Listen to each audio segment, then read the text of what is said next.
January 4th, 1935. Kansas City, Missouri.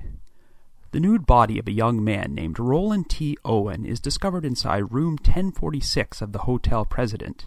He has been tied up, beaten, and stabbed, and dies after being taken to the hospital. It turns out that Roland T. Owen is not the victim's real name, and after a mysterious anonymous benefactor sends money for his funeral, he is buried without anyone uncovering his true identity or the story behind his murder. Nearly 2 years later, a woman in Alabama recognizes the victim as her missing son, Artemus Ogletree, but it turns out she was receiving letters from him months after he was murdered. After that, the trail went cold.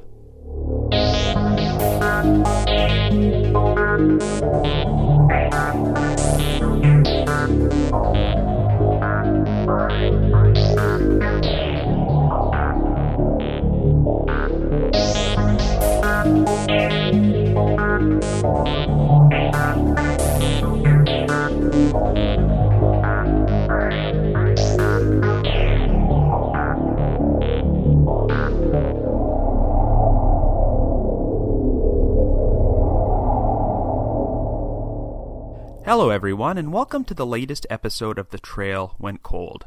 I'm your host, Robin Warder, and today I will be presenting our final Halloween-themed episode for the month of October. As you probably know, I've spent the entire month covering cases which I've featured in the Halloween-themed articles I've written for Crack.com during the past few years. The first part of a mammoth Halloween-themed two-part article I co-wrote titled The 11 Creepiest Unsolved Crimes No One Can Explain just went up on Cracked the day before this episode was released, and it features today's case. So if you've just read that article and are anxious to learn more about the case, today's your lucky day. I decided to leave the best Halloween-themed story for last because, let me tell you, this case is a real doozy. I only found out about it a few months ago on the website for the Kansas City Public Library, of all places, and it totally blew my mind. I haven't seen too many murder cases with the bizarre twists and turns that this one has. If there weren't original newspaper articles about this case available online, I'd almost think this story was a work of fiction. We're going all the way back to the 1930s for this one, but even though this case is nearly 82 years old and will probably never be solved, I could not resist the urge to cover it. I'm wagering that the vast majority of you folks never heard of this case, but that is pretty much the MO of The Trail Went Cold, to familiarize you with lesser-known mysteries which ordinarily don't get a lot of exposure. So I really hope you enjoy this one. But before we get started, let's take a brief moment to get some business out of the way. The Trail Went Cold is now a weekly podcast which alternates between our regular full-length episodes like this one and 15 to 20 minute mini-sodes about smaller scale cold cases which don't have as much material. We deliver either a new full-length episode or a new mini-sode every Wednesday. We're currently available for download on several platforms including iTunes, Stitcher, and Google Play Music. So if you like this podcast, be sure to subscribe to it. If you give us a rating or a review at any of these sites, you're opening the door for us to get more exposure and garner us some potential new listeners. The Trail Went Cold now has its own PayPal account and a new donate button on the website for anyone who's feeling generous. If there's anyone out there who feels like making a donation, we would greatly appreciate it, and we will happily give any of our wonderful donors a shout out on a future episode. We've actually received quite a few donations this past week, and I'd like to thank every one of these wonderful donors, whose names are Kelly, Jessica, Dawn, and Casey. And I should also mention that Dawn and Casey have both signed up for regular monthly donations, which is an option we have that any of our listeners can do if they wish. So a big thanks to all of you for your generosity. So with all that out of the way, it is now time for me to share with you the mystery of room 1046.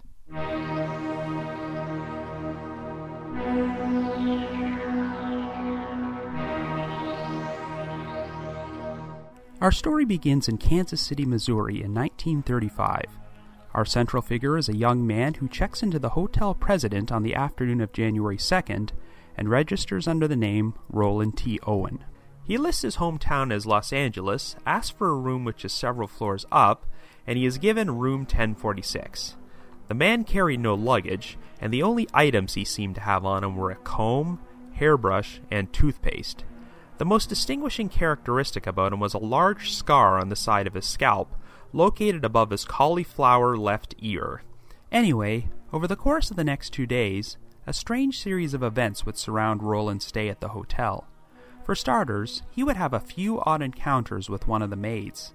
Shortly after Roland checked in, this maid showed up at room 1046 to clean it while he was getting ready to leave, and she noticed that he seemed nervous. When she entered the room, it was dark and the shades were drawn. In fact, every hotel staff member who entered room 1046 during Roland's stay there would describe the room as being dark with the shades drawn. Before Roland left, he told the maid he was expecting a friend and asked her to leave the door unlocked when she was done. Later that day, the maid returned with fresh towels and saw that Roland was lying on the bed. She also noticed a note on the desk which read, "Dawn, I will be back in 15 minutes. Wait." The following morning, the maid returned to the room, and this time Roland was sitting in the dark, staring blankly. While the maid was there, the phone rang and Roland answered it. She heard him saying, "No, Dawn, I don't want to eat. I am not hungry. I just had breakfast." The maid returned again that afternoon with a fresh set of towels, but this time she heard 2 men speaking behind the closed door. When she knocked and said she had clean towels, a man who did not sound like Roland responded that they did not need any, so the maid left without opening the door. The following morning, the telephone operator at the hotel noticed that the phone in room 1046 had been off the hook for an abnormally long amount of time without anyone using it, so she asked a bellboy to go up there to ask the guest to hang up the phone. The bellboy went there and discovered that the door was locked with a "Do Not Disturb" sign, but he knocked anyway. She then heard a voice from inside say, "Come in," but the bellboy couldn't go in because no one would unlock the door. The bellboy kept knocking, and all he heard was someone in the room telling him to turn on the light. Assuming the guest was drunk or something, the bellboy yelled at him to hang up the phone and left.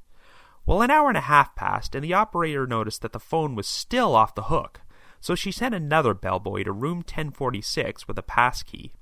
The bellboy unlocked the door and went inside, and of course, the room was completely dark with the shades drawn.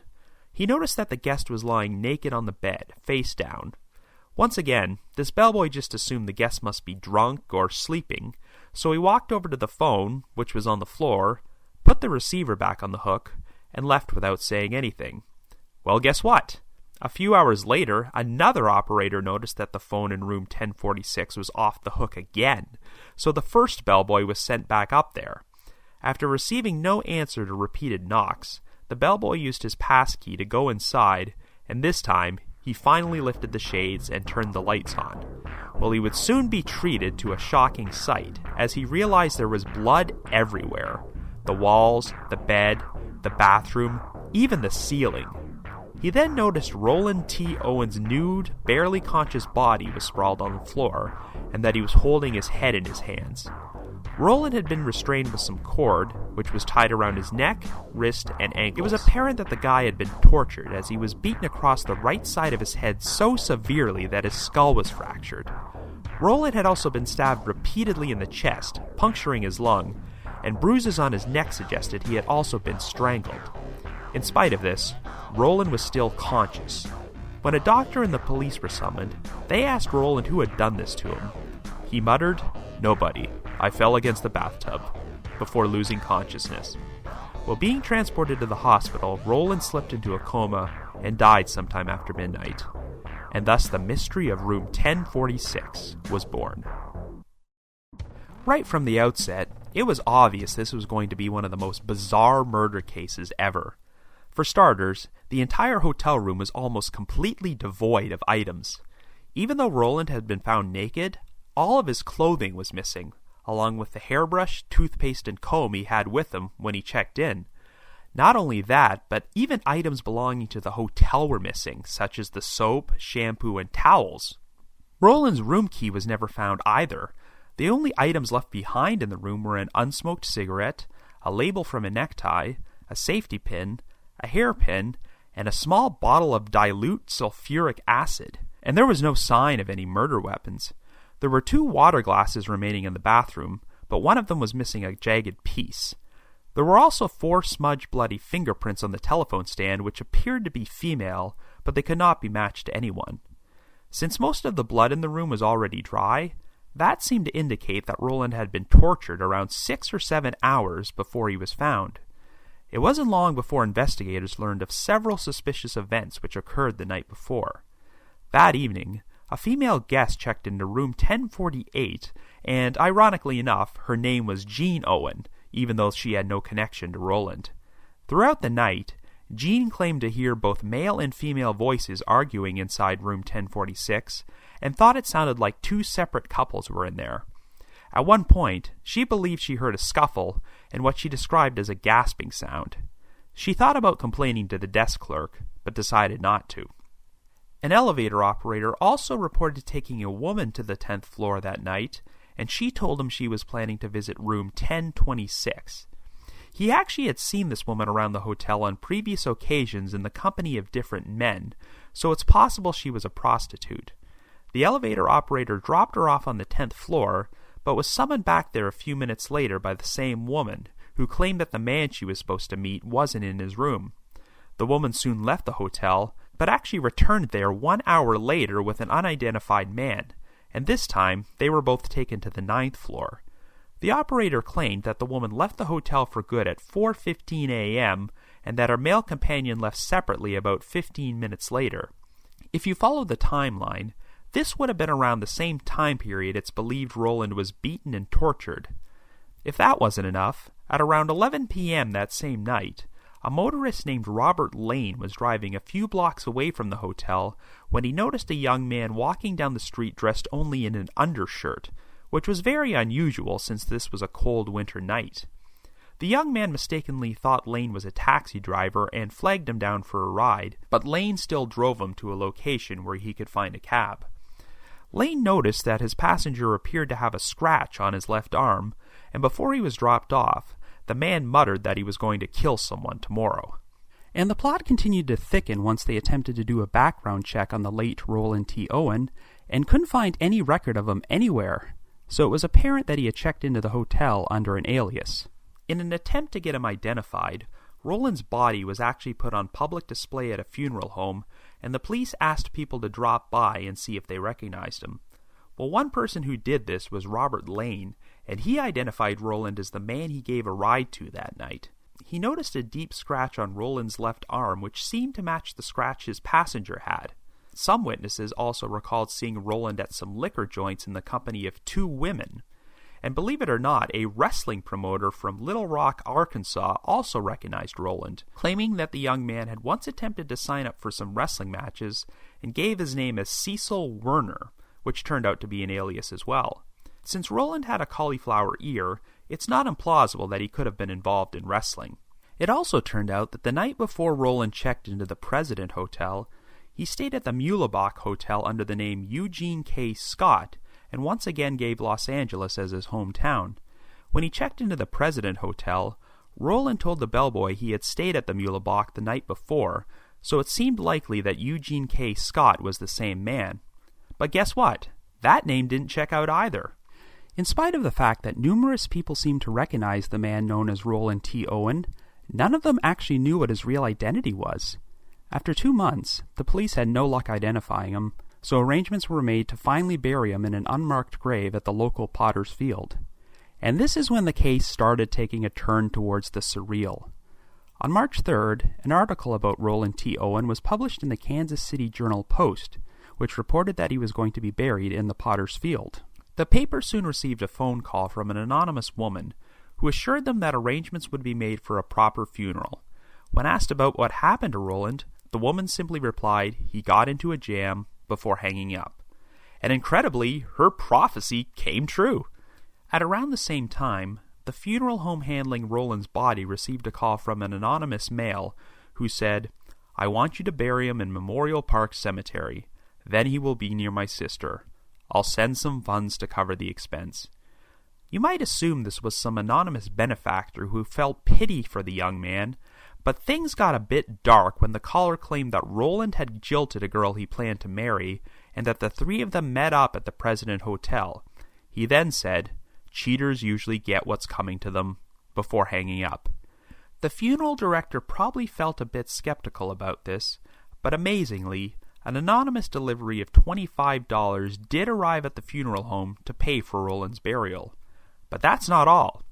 Around the same time, a local florist received an order for 13 roses to be sent to Roland's funeral, and once again, an anonymous male caller placed the order and claimed he was doing it for his sister.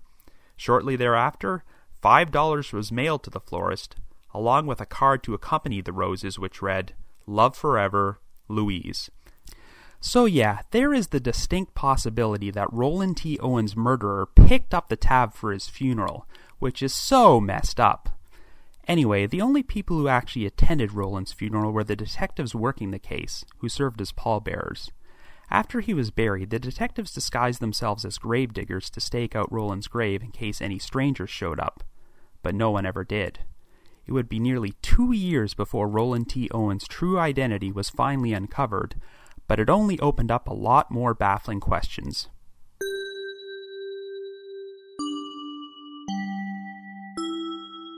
In November of 1936, a Birmingham, Alabama woman named Ruby Ogletree received a magazine featuring an article about the mystery of room 1046. She saw a photo of the mysterious Roland T. Owen and thought he looked an awful lot like her missing son, Artemus Ogletree. Ruby had not seen Artemus since he hitchhiked out of their hometown to travel to California in April of 1934, so she got in touch with the authorities in Kansas City. Ruby, her husband, and her daughter all looked at photos of Roland and conclusively identified the victim as Artemus Ogletree, who was only 17 years old at the time he was murdered. The most definitive proof was the scar on Roland's scalp, as the Ogletree family claimed that Artemus got that scar in a childhood accident when he was burned with hot grease. But even though the mystery was now partially solved, this revelation only made the story even stranger, because it turns out the Ogletree family had been receiving letters from Artemus after he was murdered. Starting in the spring of 1935, the Ogletrees received a pair of typewritten letters from Artemus in which he claimed he'd been traveling and was currently sailing for Europe. These letters were postmarked from Chicago and New York. The Ogletrees found these letters to be very suspicious since Artemus apparently couldn't type. But then Ruby Ogletree received a strange phone call in August of 1935 from a man calling himself Jordan, who said he was phoning from Memphis. Jordan claimed that he and Artemus were friends and that Artemus had saved his life during a barroom brawl in Egypt. However, Artemus wound up losing his thumb in the incident, which is why he can no longer write letters to his family. Jordan assured Mrs. Ogletree that Artemus had recently gotten married to a wealthy woman in Cairo. After this phone call, the Ogletrees never heard from Artemus or Jordan again. So yeah, even though Roland T. Owen had officially been identified as Artemus Ogletree, this still didn't shed any light on the bizarre circumstances of his death, so the case went cold again. But astonishingly, there was one last development which occurred nearly 70 years later. Dr. John Horner, a writer-researcher at the Kansas City Public Library, took an out-of-state phone call from someone inquiring about the case. They claimed they were going through the belongings of someone who had recently died and found a box containing old newspaper clippings about the mystery of room 1046. The caller then said they also found something in the box which had been mentioned in the articles, but they never actually said what this something was. So, I guess you could say, the trail went cold.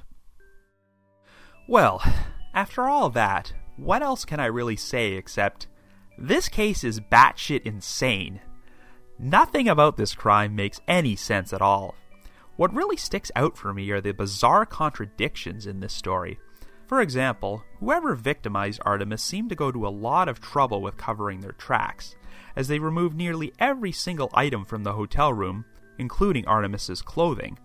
Yet they seemed to overlook the most important step, making sure Artemus was dead. They attacked him pretty severely, yet he was still alive when they left the room, and he held on for several more hours. Did they only intend to rough him up, but ended up going too far and causing his death? And before he lost consciousness, why did Artemus try to pretend that no one else was responsible for what happened to him? Was he trying to protect somebody? And then there's the fact that an anonymous benefactor went to the trouble of paying for Artemis's funeral. If someone is willing to do that, then you'd think they must have felt remorse about what happened. But the fact that Artemus was brutally tortured seemed to suggest a very calculated attack from someone who really wanted to make him suffer.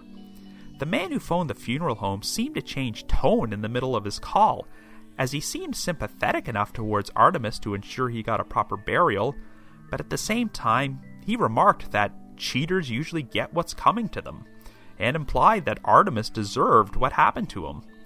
And why would someone impersonate Artemus by writing letters to his family in Birmingham, and then phone them up with some fake story about Artemus getting married in Egypt?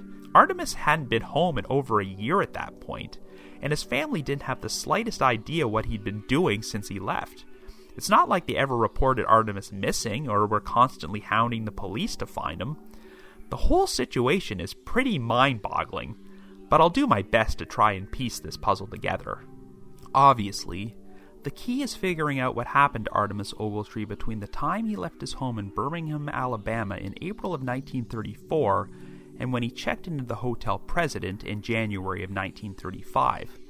It sounds like Artemus lived a relatively unremarkable life in his hometown, so what could the 17-year-old kid have gotten mixed up in during those 9 months which led to him being murdered in such a brutal fashion? According to Artemis's family, his plan was to hitchhike to California, and since he kept listing Los Angeles as his hometown when he checked into those hotels, this might imply that he spent some time in LA at some point.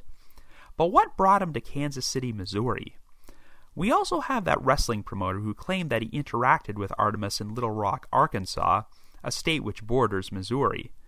And let's not forget that Jordan, the mysterious caller who phoned Artemis's mother, he claimed he was calling from Memphis, and Tennessee borders Missouri, Arkansas, and Alabama. When you look at the geography, we've got 4 states in close proximity to each other, and California is a great distance away, so who knows if Artemus ever made it there. There's also the issue of Artemus using multiple aliases. In addition to Roland T. Owen, he apparently also used the names Eugene K. Scott and Cecil Werner. What would compel this seemingly ordinary 17-year-old to use so many different aliases? Well, at the risk of sounding cynical, the guy's name was Artemus Ogletree, and who wouldn't feel compelled to use a pseudonym with a name like that? But all joking aside, I get the sense that Artemus was involved in something shady. Remember, we have multiple hotel staff members describing Artemus as looking nervous and sitting in a dark room with the shades drawn, staring off into space. Their descriptions sound pretty eerie, and seem to indicate that Artemus had gotten himself mixed up in something he shouldn't have. Now, one detail which has always been up for debate is the young man Robert Lane gave a ride to on the night before Artemus was found. Lane was convinced this man was Artemus because he believed they had matching scratches on their left arm. However, the detectives were skeptical about this because there were no reported sightings of Artemus leaving or entering the hotel that night, and given that he was staying on the 10th floor, it seemed unlikely that he could have slipped out without anyone noticing anything. Remember, these are the old days when elevators had operators, and from what I can tell, the operator never mentioned giving a ride to anyone matching Artemis's description that night. Granted, it's certainly possible that Artemus could have left the hotel by using the stairwell or climbing out the window. The fact that he was seen outside in the middle of winter in an undershirt gives credence to the possibility that he had to escape the hotel room in a hurry once trouble started. But even if he slipped out, could Artemus have re-entered the hotel without anyone noticing? It's possible he could have done so using a fire escape, but I can't even be sure if the hotel had a fire escape or what the layout would have been like back in 1935. It also doesn't sound like there were any reported sightings of a man wearing an undershirt entering or exiting the hotel that night, and you'd think the detail about the undershirt would have made him stick out. Even though Lane said his passenger mentioned killing someone tomorrow, it's possible that he could have just been some other random young man who got into an altercation with someone else and had absolutely nothing to do with Artemus. It's tough to know for sure. But I'm inclined to believe the sightings of the woman who made the trip to the 10th floor that night are nothing more than a red herring. The elevator operator claimed he'd seen this woman multiple times in the hotel before, so I tend to think she may have been a prostitute who frequently used the hotel to service her clients. It's possible this woman really did go to room 1026 to meet a client who never showed up. Remember, when this woman returned to the hotel with an unidentified man, they went to the 9th floor. I have a feeling she was just there servicing multiple clients that night, and even if the woman and her male companion did leave around the same time Artemus was believed to have been attacked, I tend to think they had nothing to do with one another. However, I am intrigued by the noises reported by the guest in room 1048, which included the sound of arguing couples, a scuffle, and a gasping sound. I wish I had more information on the exact time she heard those sounds, because if she heard any of them before 11 p.m., when Robert Lane picked up the mysterious male passenger, then it would lend credence to the possibility that this young man was either Artemus after he got into a scuffle, or someone else who had been beaten up by Artemus and decided to get revenge later that night. But there's little doubt in my mind that she probably heard some sounds of Artemus being beaten and tortured, and that there were multiple people involved, both male and female. So the big question is, who would these people have been? Well, we've got 2 anonymous callers and 2 extra names associated with this case. We know that Artemus was speaking on the phone with a guy named Don, and he also left a note for this Don. Was Don the male caller who phoned the funeral home and sent money to pay for Artemis's burial? We've also got an anonymous female caller who phoned the Kansas City Journal-Post, along with a card attached to the roses sent to Artemis's funeral, which read, "Love forever, Louise." So, of course, it's easy to assume that Louise was the female caller. So we've got a Don and a Louise involved in this whole thing, but were they the actual killers? Well, the male caller mentioned that he wanted Artemus to be buried near his sister, that Artemus had jilted a girl he promised to marry, and he also said, cheaters get what's coming to them. So that gives us a pretty compelling potential motive. Artemus was engaged to a woman, possibly named Louise, and was murdered because he cheated on her or broke off their engagement. Hell, I even considered the possibility that the mysterious woman seen on the 10th floor that night might have been someone Artemus was having an affair with, or even a prostitute he'd hired for the night. But even so, this crime involved tying up a naked man, beating him across the skull, strangling him, and stabbing him several times before stealing all of his clothes. I know people tend to get angry when they've been cheated on, but this sounds like a major overreaction. Not to mention that they were brazen enough to do this in a hotel room, where there's a huge risk of being caught by staff and other guests. Since Artemus tried to say he injured himself rather than name his attackers, you might think he was trying to protect someone. But the guy had his skull bashed in, so you might have just been confused when he said that. Remember, a bellhop had knocked on the door earlier that morning, and Artemus told him to come in and turn on the lights without actually unlocking the door, so he was probably experiencing severe brain damage. So now let's talk about the strangest part of this story, the mysterious benefactor who sent money for Artemis's funeral. If that person was the killer, then this is honestly the first time I've ever heard of a murderer anonymously paying the expenses for their victim's funeral. Like I said earlier, it's such a weird contradiction. Someone must have had intense anger and hatred towards Artemus in order to brutally torture him like that, yet someone obviously had enough compassion for the guy to ensure he got a proper burial. If this was the same person, then that's all sorts of messed up. But it's certainly possible that both the anonymous benefactor and the anonymous woman who phoned the newspaper had no direct involvement in Artemis's murder, but knew exactly what happened to him and had a lot of sympathy. Now, the fact that someone went to the trouble of impersonating Artemus to send letters to his family, that can actually be interpreted in multiple ways. Artemus had not seen his family for nearly a year, and he was murdered in an entirely different state from where he was from. It doesn't seem like the Ogletree family would have had any way of connecting Artemus to his killers, so it really wasn't necessary to fool them like that. The mysterious Jordan who telephoned Artemis's mother was actually taking a risk by letting her hear his voice, and it would not surprise me at all if Jordan was the same person who called the funeral home. But while it might seem like someone was doing this to sadistically toy with the Ogletree family, You can also sense some compassion in their actions. By fabricating a story about Artemus getting married to a wealthy woman in Egypt, someone might have thought they were sparing the Ogletrees from the horrible truth about their son's death by making them believe he was living a happy life somewhere, though it doesn't sound like the Ogletrees really bought that story to begin with. Even so, it was pure chance that Artemis's mother happened to see his photo in a magazine article about the murder, so they could have easily gone for years thinking that he was off living in Egypt. I also think there's some significance to the fact that whoever did this knew the Ogletree family's address and phone number in order to contact them.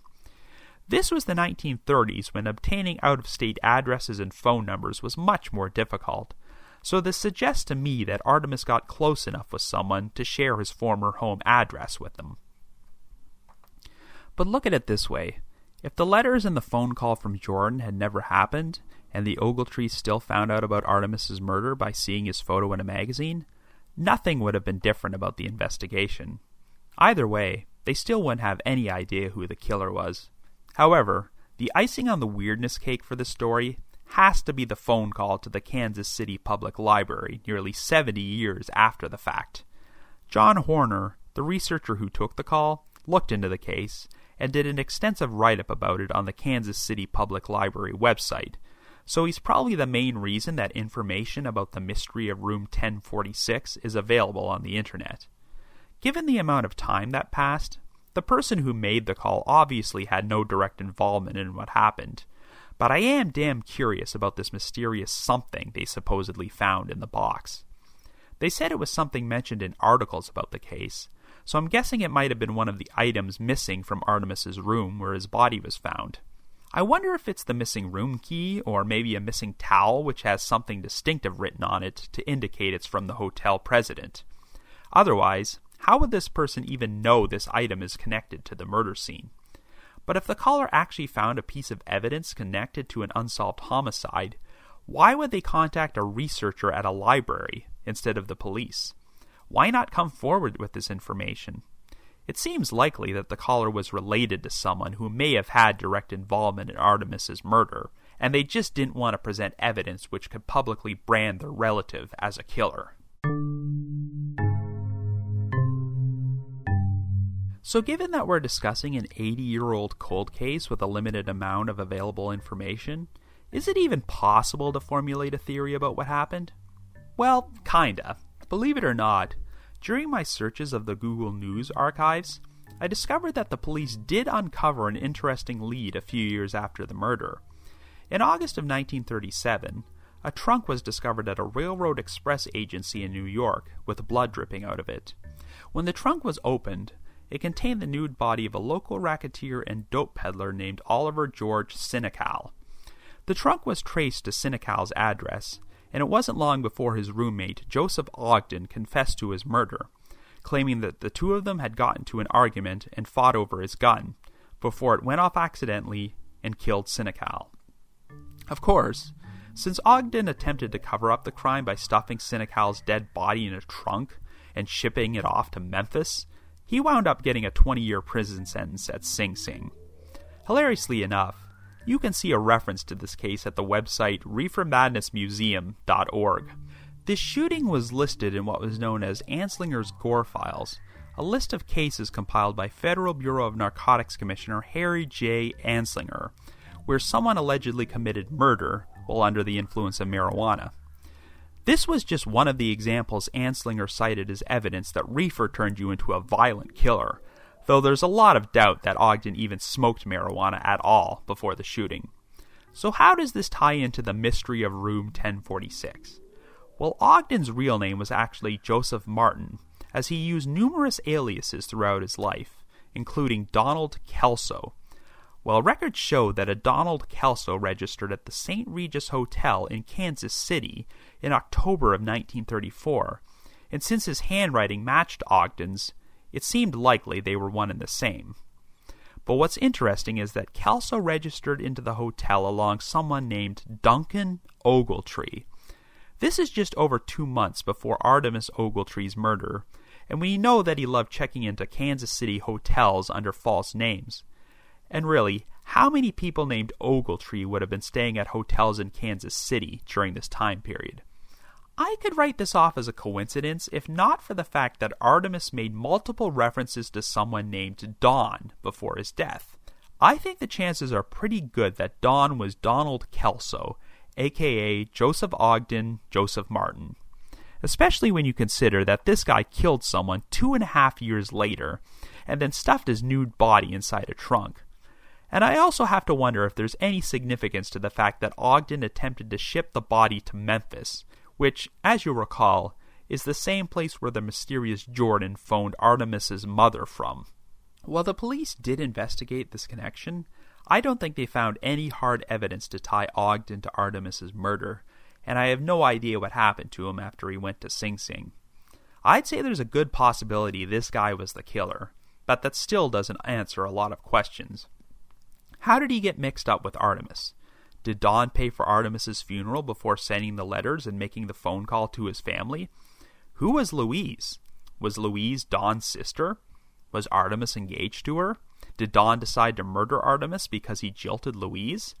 If two couples were heard inside room 1046, were there other people involved in Artemis's murder?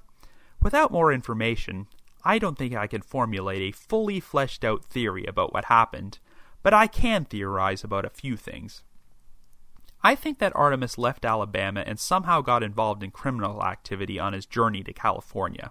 I know that Joseph Ogden and Oliver George Sinecal were allegedly involved in dope peddling, so maybe Artemis got mixed up in the drug trade as well. If Artemis was involved in something illegal, that would explain why he kept using different aliases while checking into hotels. It seems likely that Artemis also became involved with a woman at some point, possibly the mysterious Louise, but he somehow did something to her which led to his brutal demise. Whether it was Joseph Ogden / Donald Kelso who decided to kill him, I can't be certain. But it seems pretty clear that Artemis must have fell in with the wrong crowd, since all the eyewitness sightings from the hotel staff described him as looking nervous. He probably felt he had done something wrong and was expecting consequences, though the consequences turned out to be a lot worse than he possibly could have imagined. I couldn't tell you how many people were directly involved in Artemis's murder, but it's clear that at least one person had remorse about what happened, which is why they paid for his funeral and kept contacting his family to give off the impression he was still alive.